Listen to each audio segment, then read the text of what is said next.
Welcome, everyone. I'm Angelo Robles to the Angelo Robles podcast on Apple, iHeart, Stitcher, Spotify, and other platforms. And I'm the founder and CEO at FamilyOffice Association, a global membership organization dedicated to families of success and their family offices. I'm really excited for multiple reasons about today's podcast. We have two amazing and very accomplished guests. Now, it's a little bit centric to one per se because I needed to keep my title and my title rather succinct, but they're both going to be amazing and I'm very, very excited. We're titling it Former Duke Basketball Player on Politics, Race Relations, Social Unrest, and actually a lot more. And it features Reggie Love, former Duke basketball and football player, advisor on social justice, and former special assistant and personal aide to President Barack Obama. We're also very fortunate to be joined by Dworkin, CEO, National Summer Learning Association, and a little bit of context. And I've known Aaron for several years, and really he's tremendous in the world of charity and the work that he does with children, really amazing. We're going to learn about that today. Reggie is the vice chair of his wonderful organization. Gentlemen, welcome to the show. Thank you. Thank you. Well, it's a pleasure to have you both here. And again, we have a little bit more of a concise time window today, so I am basically going to jump right into it. We have a lot of topics. I wish we could do a deeper dive into any one of them, but we're going to bounce around rather randomly quite a bit. Reggie, I'm going to start at least initially with you, where in the midst of, I'm not a young guy. I've been around through a lot of presidential elections. I can remember back to the 70s. By the widest margin I can ever imagine, I've never seen it so contentious from a presidential perspective on the right, on the left, Democratic, Republican, however you want to brand it. Why has it turned out this way? You're on mute, Reggie. Angela, I appreciate you having me here today. And my main thoughts towards your comment around the sentiment that's out in the world today is, I think things feel differently today than they ever have done before, mainly for a couple of reasons. One, I think technology plays like a really big part in this. The platforms that have been created that have created so much wealth and power for the United States, the Instagrams, the Twitters, the Facebooks, they allow people to have a voice like they've never had before in the past. And then I think another point is TV. I think starting with the Obama and McCain race in 2008, we saw these record ratings. And so I do believe that the narratives that are created not only by the right but also the left do play into some of these vacuums in a way to help motivate and drive increased viewership and increase ratings for those specific networks. And then I think lastly, which I think is probably a little more optimistic, if you actually go out and spend time with real people that watch CNN, people that watch Fox, when those real people actually come together and have a conversation, they're talking about their job, they're talking about where they're going for vacation, they're talking about healthcare, they're talking about what they're going to do for education for the children, really very basic issues that are important to everyone and need to be solved for in a way that are pragmatic and thoughtful and effective, and that not only give great options to sort of the middle class and upper class, but also have a floor built in to make sure those who are being adversely affected by the coronavirus or adversely affected by the economy are not being left behind.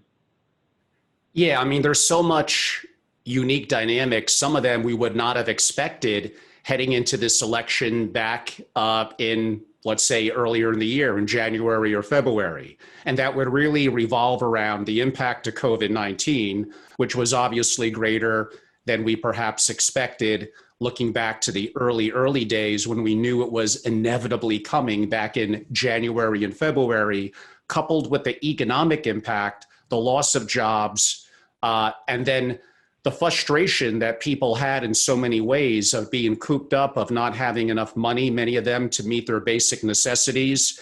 And then you have, which we'll get into more a little bit later, but with George Floyd and social unrest issues and challenges and bifurcation, it really led to kind of the perfect storm that really picked up pace this summer, both sides entrenching in their specific camp to please their constituency. It just, I'm sure President Trump and certainly running on the Democratic side, Joe Biden, they each have their quote unquote advantages and charms, but I don't know if either of them really have the charisma. I don't even know the other word I'm looking for, but to kind of bring us all together. You were a little optimistic in your last comment that it looks that way because of social media and TV, but when you get face to face, you'll find there's more common ground. What could we do to further define that common ground and reach it and not rely on the news organizations to provide it to us? Because on both sides of the aisle, they're not really news organizations. They're puppets of their applicable party. I'm sorry, I don't know how else to put it. Yeah, I mean, look, I would say that, look, when it comes to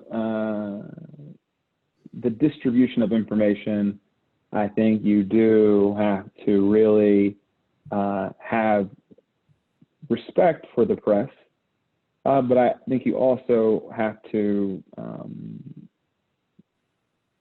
be discerning.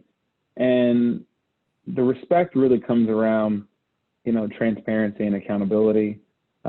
Without the press, we would not be able to rely on transparency and accountability in a way for us to really, truly trust our government and to trust the system. I say discerning, which is that, look, newspapers have to sell copies, TV networks need ratings. Like, none of these things really work if those things don't exist. So I think there is like a balance, right? And I remember when Barack Obama was president, like, he would be so annoyed that someone would write a story that wasn't completely accurate. And he'd be calling people on the phone and be like, this is not accurate. I would like you to write it differently. And I would always kind of say to him and to Robert Gibbs, I'm just like, well, like, when you take out your time from the day as the leader of the free world and call somebody, like, it almost like validates that like what they're writing works, right? But in your mind, you're just trying to figure out how to like control and frame a narrative that you believe is accurate and you believe is the right story to be told to the American people. But when it comes down to it, that's not the president's job. It's not the vice president's job. The press will create the narratives that they're going to create, and hopefully they will use the journalistic accountability and integrity that they should use. Now, granted, they may not do it all the time, but like, I think that's just the ecosystem that we live in. And look, my general point of view is that, and you can say this about the press, you can say this about data. Like, if someone wants to make a point, you can find any story or any narrative or any piece of data to help prove any point you want to make eventually, if you look hard enough and try hard enough and have enough resources.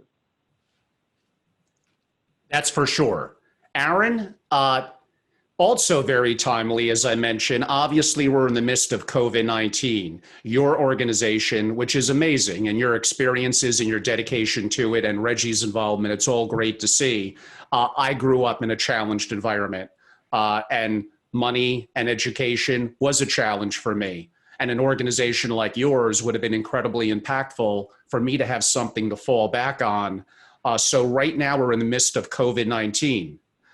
There's lots going on relative to people with their employment, with the frustration of schools, many of them being virtual, who's going to take care of the kids. And these are all things that an organization like yours, National Summer Learning Association, you must be so incredibly busy that you just can't keep up with all that's coming at you. How are you handling that?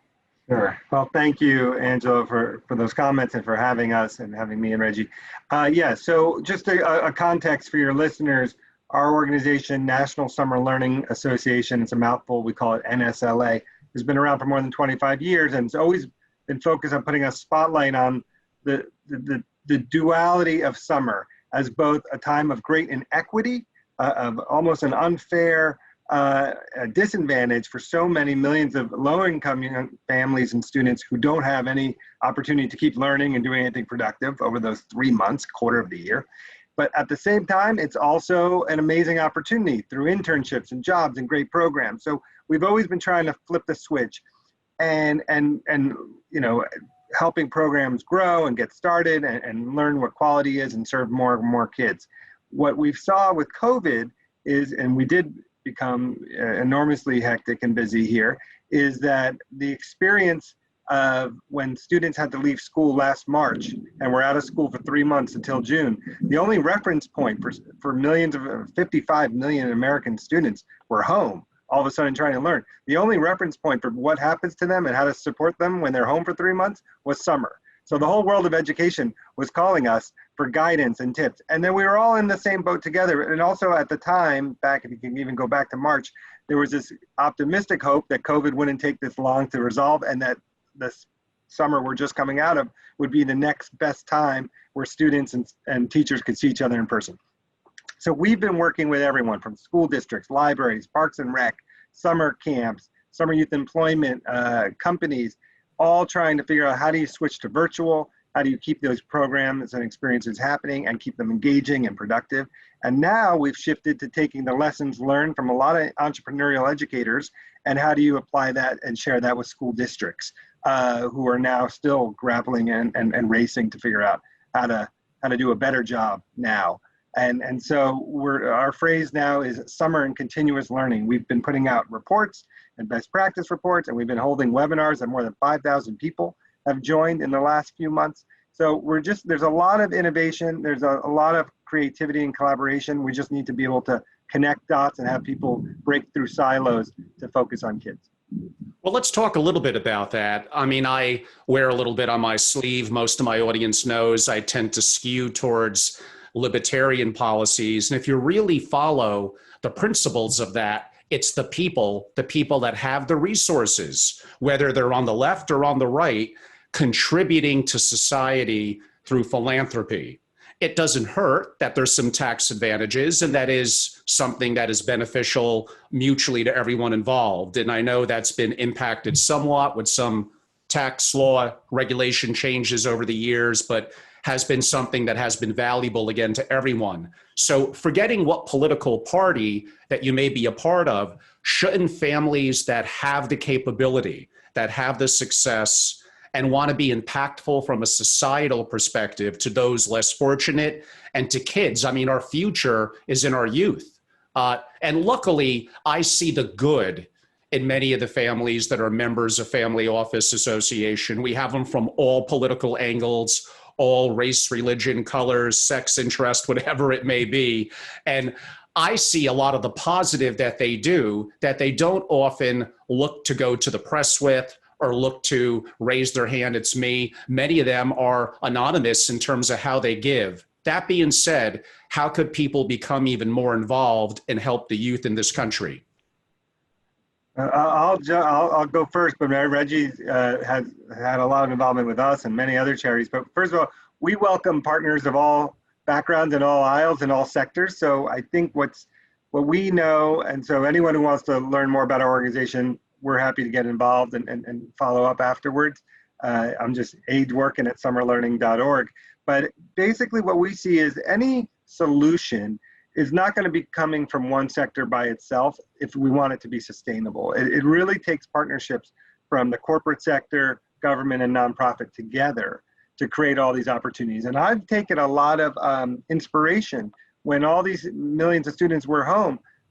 Groups from the NBA is creating curriculum for kids for free to utilize at home. To Apple Computers creating coding. I mean, there's a lot of, everyone has jumped in kind of this all hands on deck moment, and a lot of philanthropic families for sure have as well, because they know the gifts that they have, but that there's so many right now, as you were mentioning earlier, who are just one paycheck away from really falling behind the poverty line.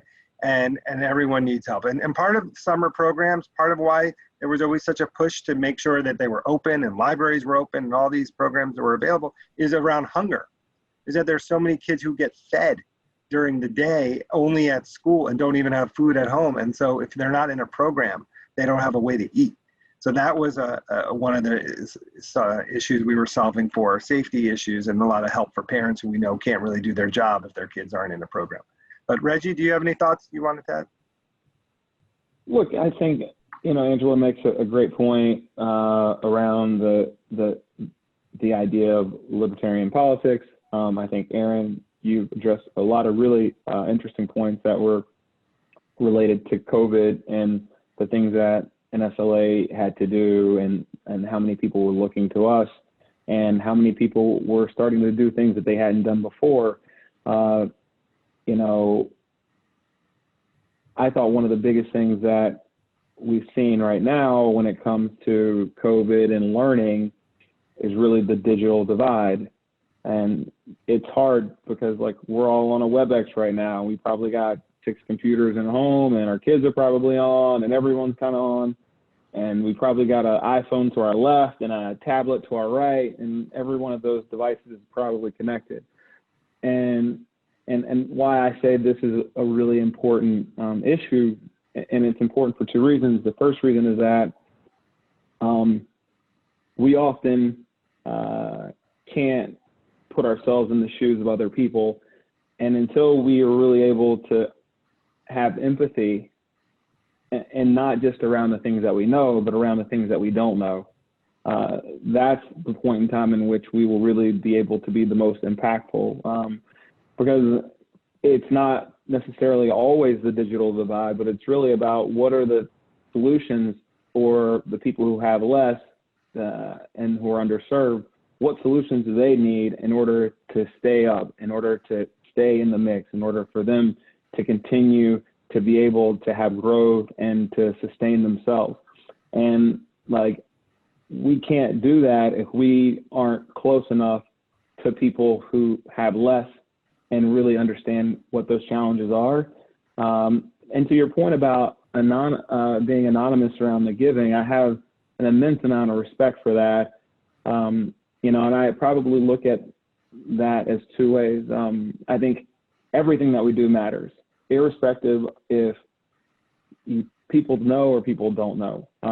What I've learned as a student athlete and as a professional athlete, it really matters most in terms of what you do when people are not watching, because what you do when people are not watching is really what are the things that will grow you professionally, athletically, physically, mentally. It's easy to do the right thing when everyone's looking at you and telling you you're great and you're funny and you're tall. But the things that you do when you don't believe people are paying attention really have the largest impact and can sometimes be the most impactful things to a community or a family.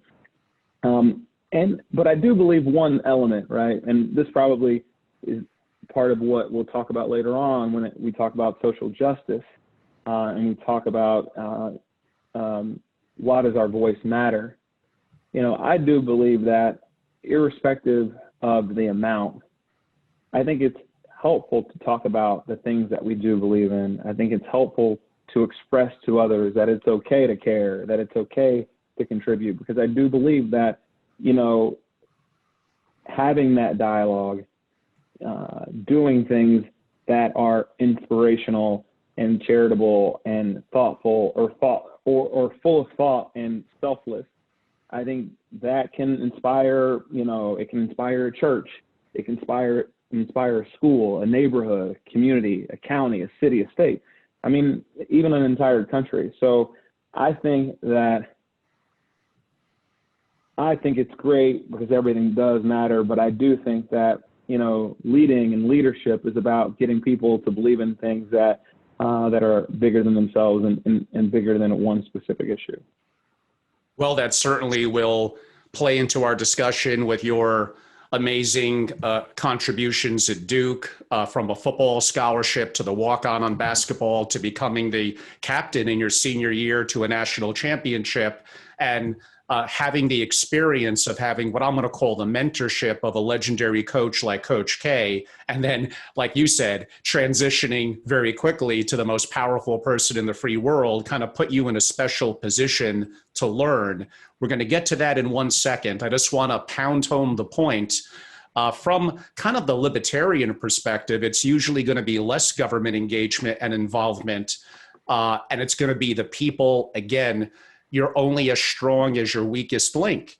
And from my experience, a lot of our members in incredibly wealthy families, anonymously or not, understand that and want to contribute, and they want to be a part of the solution, and they believe that they could do it better than some of the bureaucracy, I guess you could say, the government. But again, in a limited amount of time we have today, it's a little hard to have the time to go back and forth on that. But again, a big believer in organizations like National Summer Learning Association, knowing how dedicated that Aaron is to it, highly encourage our relationships to reach out and learn more. Back to that point that I made prior, Reggie, although I may disagree on certain of his political decisions, actions, etc., it cannot be denied that President Obama is an amazing family man, a friend, a great ambassador to the world, someone who was 100% dedicated, a great speaker, a great orator, really what appears to be a wonderful gentleman. Whether I disagree with the policies, again, that's a subject of a different, more deeper political discussion. What I would like to learn was calm under pressure, critical thinking, concept of listening, of teamwork, of emotional intelligence. We'll go to Coach K in a little while, but what are some of the key takeaways that you learned and made you a better person under President Obama? Look, I think that one of my best experiences in life is having someone like President Obama who always took the time to teach. I started working for him when I was 23 years old. I was just about to turn 24. And, there was never a moment in which he didn't take an opportunity to school me. Whether it was, the day that I mentioned to him that Paul Newman died, and I said, man, the salad dressing guy died, and he basically took me through the entire, movie library of Paul Newman, from Cool Hand Luke and Butch Cassidy and the Sundance Kid. None of these movies I'd ever heard about. I've now seen them all, and I can quote lines, whether or not it was, I remember the day that he had asked me his first day as president. He said to me, we'd just done the inauguration and all the stuff, and a parade and a massive speech in the National Mall, and 10 balls that he went to that night. And that next day he said to me, Reggie, I don't remember seeing your parents last night or yesterday, the whole day. And I was like,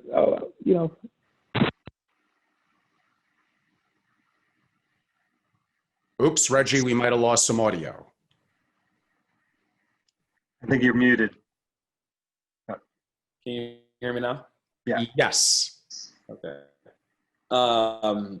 Sorry about that. I think my cell coverage just went out. Hopefully my internet is working. And so I was saying that it was quite the experience the day, his first day as president. He mentioned that he'd not seen my parents, and he literally said to me, invite your parents to the White House. I'd love to say hello. I had been in a fight with my mom over tickets. We'd always, during sporting events and Duke basketball, there was always constant, there are always these constant fights over how many people can come. I got a cousin, a friend, an aunt, tickets. So for the inauguration, we're in a big fight over tickets.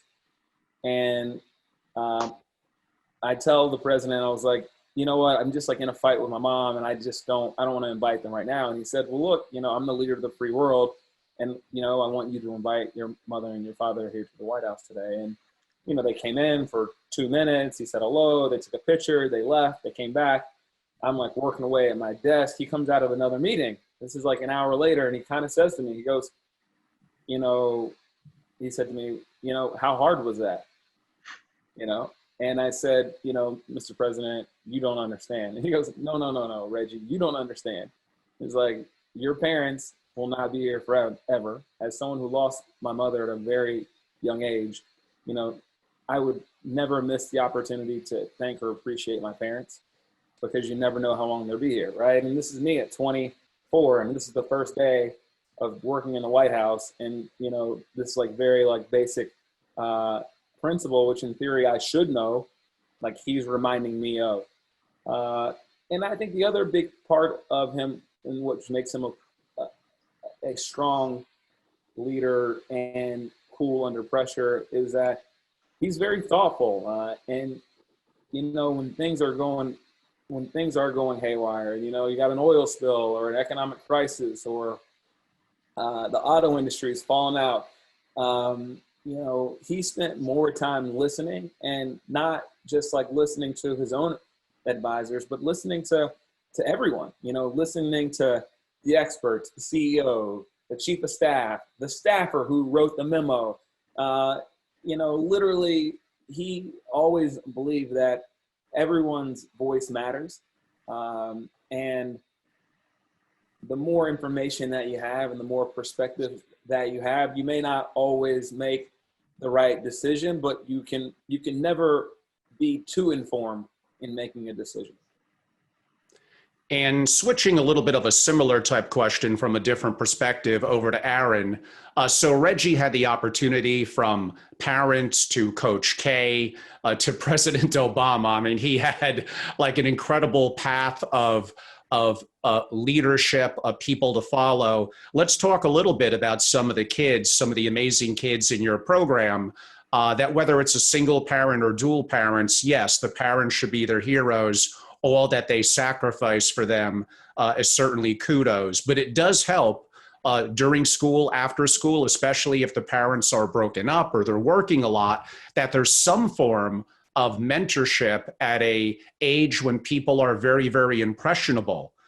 From the National Summer Learning Association, besides learning and resources, how do people become hands-on? How do they become a true mentor? Well, first of all, it's a great question. And I think it's one of the things we know is that these summer opportunities, and they could help in elsewhere, but it gives you the most time to develop new relationships with caring adults who are not in your family, and to learn new skills, especially as you get older. And that's why summer jobs and summer internships are so important. And one of the things that we're kind of advocating for is more paid internships, because there's just so many opportunities that when they were unpaid that students couldn't do. But when you have the opportunity to work with any of your members, or if they intern in one of the family offices and get exposure to a world they didn't have exposure to themselves beforehand, and then they get to not only learn how an industry works or business works, and watch a leader up close, but then to build those relationships.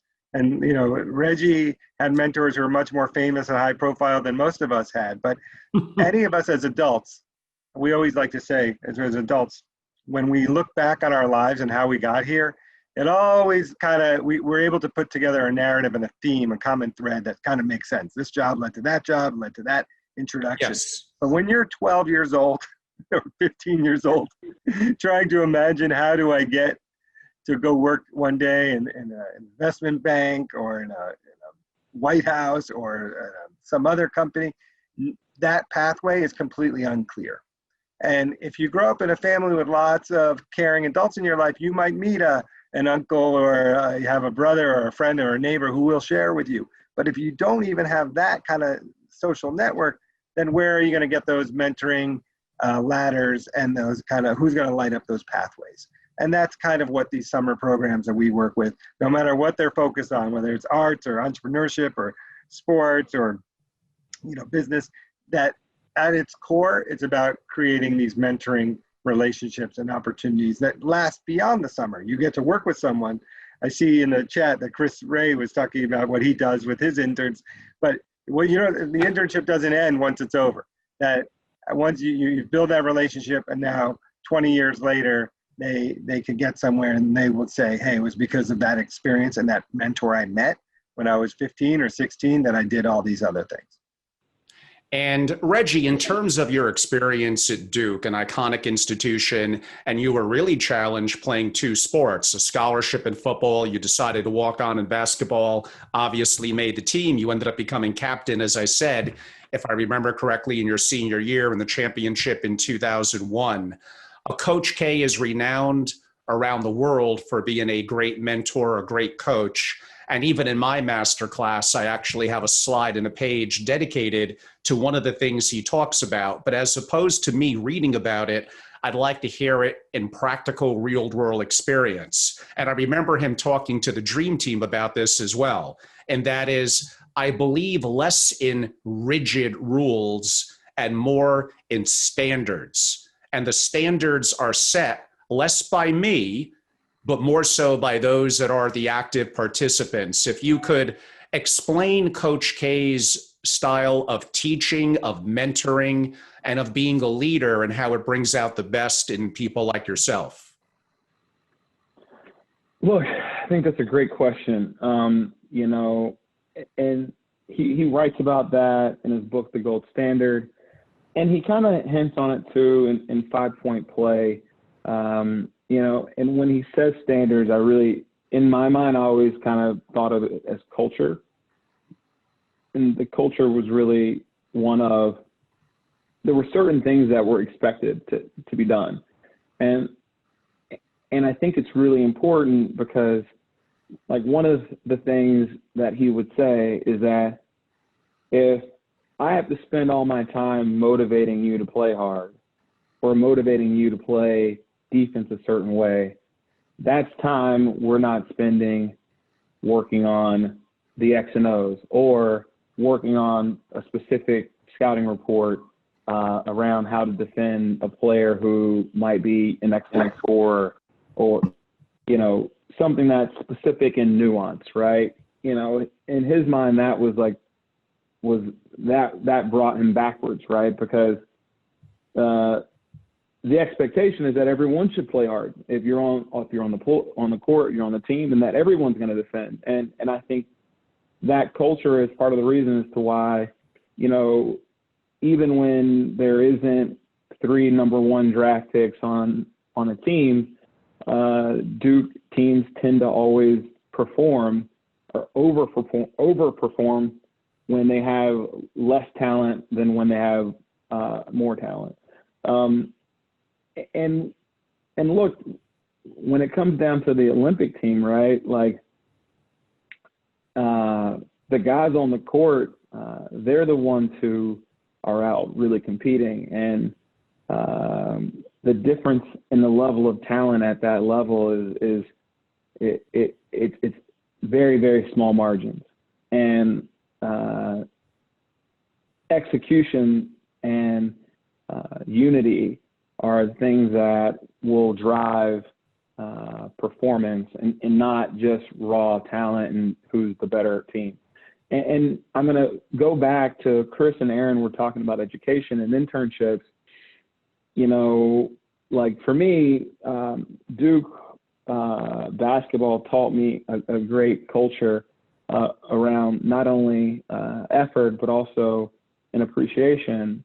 And one of the things that I've always tried to do is that when it comes to my education, I know that without having had a football scholarship, without having had competed as a top high school athlete, there's so many things that I would have not have had access to, right? I would not have been able to afford Duke University. at that point in time. My parents didn't have a trust fund. My parents were the first kids in their family to go to college. And had I not had a scholarship to play football in college, I would not have been able to go to Washington, D.C. and work as a staff assistant making $26,000 for a skinny guy named Barack Hussein Obama, right? Like, I would have never been able to do that without those opportunities that were afforded to me. And you could say some of them I work for, but, some of them you could say that they're rather lucky. I grew up in a state where, they're great players, right? So many really amazing players. And can I say that I was better than Scooter Sherrill or Michael Bender or any of these guys who I played with growing up? I can't say that. And so to Chris's question about education, look, I think education here in the U.S., the baseline of it is par or below par. And that's like primary education. But in the world of secondary education, we have some of the greatest colleges in the country, in the world. And people come from all over the world to go to U.S. colleges. But the challenge is that for those who don't have effective access to capital, they can't get through those programs in a way without them having burdensome amounts of debt that essentially tie them to that debt and for their career in perpetuity. And so I think that, education as a whole, you can find great schools in any city, but you can also find some really poor ones. And we have not figured out how to standardize primary education in a way to prepare all students for college or whatever secondary education that means, trade school, et cetera, et cetera.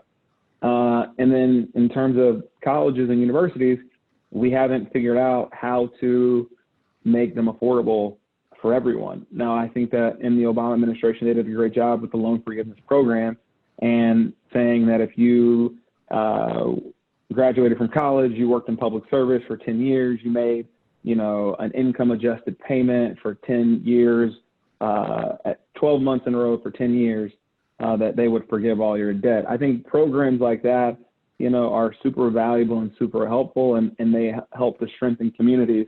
Whereas, if I come out of debt with if I come out of school with $200,000 in debt, what city I'm not living in? I'm not living in Greenville. I'm not living in South Bend. I'm not living in any of these towns that are like resource drained and talent drained. But if I can go back and be a teacher or be a nurse or be a doctor or be, a service provider to the community, you would be able to build up and sustain communities in a way that we haven't been able to do today. Sorry, I was a long answer to a question that was really about Coach K. No, that's incredibly helpful and very detailed. We do have a limited amount of time left. I do want to turn, we just touched on it very, very lightly, to social justice issues, social unrest that's occurring, and kind of the flame that sparked it relative to COVID, unemployment, grave challenges we're facing that are unknown, and is still going to be with us for a long, long time, coupled with effectively embedded systemic racism issues. Now, I'm going to give a sidebar for a second and put on a little bit of the libertarian hat. Sometimes that is the challenge of established government entities, of unions, is it does tend to lead towards this is how it's done. This is embedded as a culture in what we do. One of the advantages of many libertarian policies and people taking personal accountability, as well as giving back from a societal philanthropic perspective, is some of the irony here. I think that's much less likely to happen. Again, I come from a challenged background. I'm half minority being half Latino, and I've had some issues in my youth that, looking back, probably related a little bit to that I look different than the person that might have stopped me or had an issue with. So again, we're trying to cover an ultra complex issue in effectively probably 5 or so minutes, but we're at a unique point now where it's all out in the open. And maybe that's good. Maybe that allows us to address the issues. Are we going to make it, Reggie? What I mean by that is this going to turn into chaos? Are we going to have a bifurcation of big cities and rural America? How could we get together, understand that in so many ways we're all alike, yet somehow, again, through the media or through our own misconception or lack of experiences, there is a bifurcation from a racial perspective in our country at the moment? Look, I mean, in short term, I think you can really look at, and I think to Chris's comment about here, about the socioeconomics, if I have resources in my own family, if I have cash, dollars, land, access to credit, and there are limitations in my community for me providing opportunity for my kids. If I need, to pay for a lawyer to get them out of jail, if I need to do anything that costs money to help keep them on track, people spend it, right? But then when you go down to the data and you look at the disparity in the wealth gap, in the income inequality, I think when you have challenges like COVID, it then exacerbates what that income inequality and wealth inequality has done to the country, right? Like, if I have to make a choice between getting evicted, feeding my kid, or like getting on a public bus to go work at a grocery store, and getting COVID, like, that's just a hard choice. There are no right choices there, right? And so I would say that we really have to look at our own communities, and we have to look at our own stakeholders. I've been talking to my universities and saying, hey, look at your endowments. Your endowment manages $20 billion. How many of them are African American? Look at your senior leadership. You look at your income. You spend $3 billion on operating budget. 1.5 billion of it is in salaries, but of those salaries, only 15% go to African American. Or an athletic department. You look at the athletic departments, they got 400 people on staff, and you look down and you ask how many African Americans are there. You say there's 30 or there's 40. And 70 or 80% of them are in the revenue sports.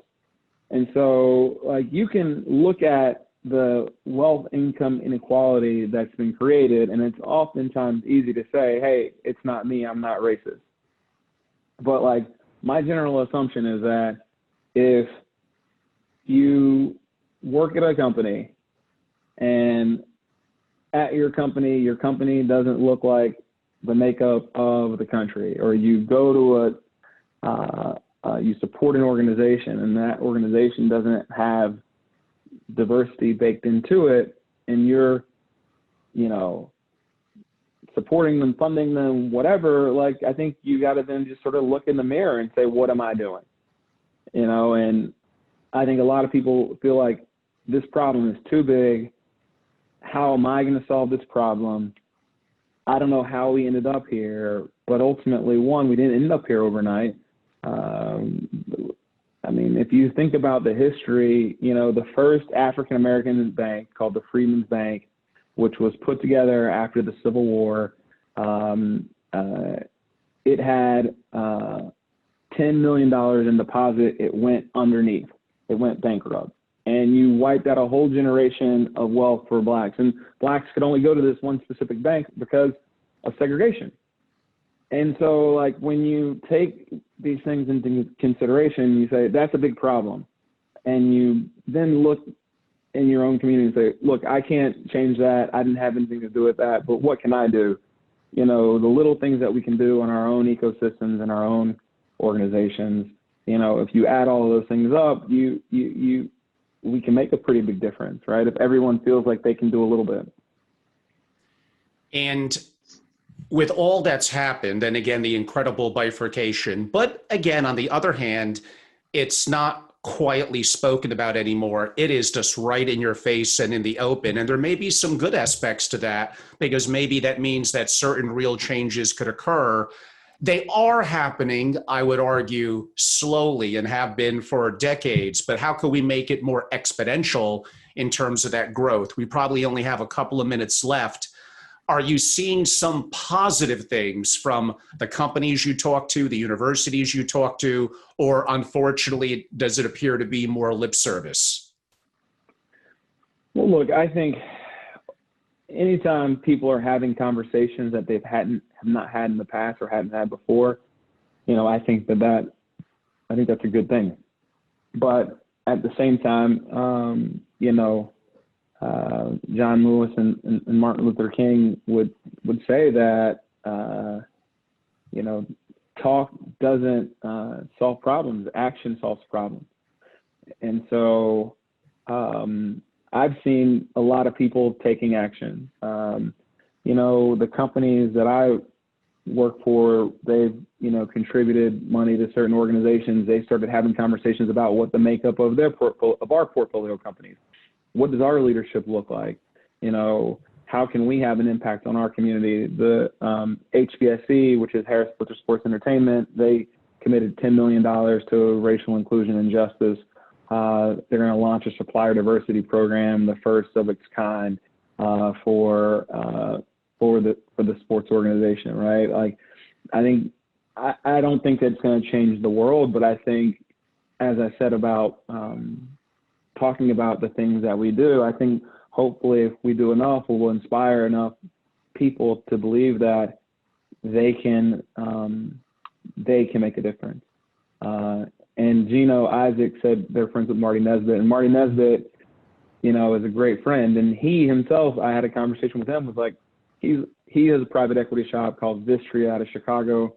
And he says he's having conversations with his portfolio companies about, what the makeup of their company look like and how can we be more intentional and deliberate.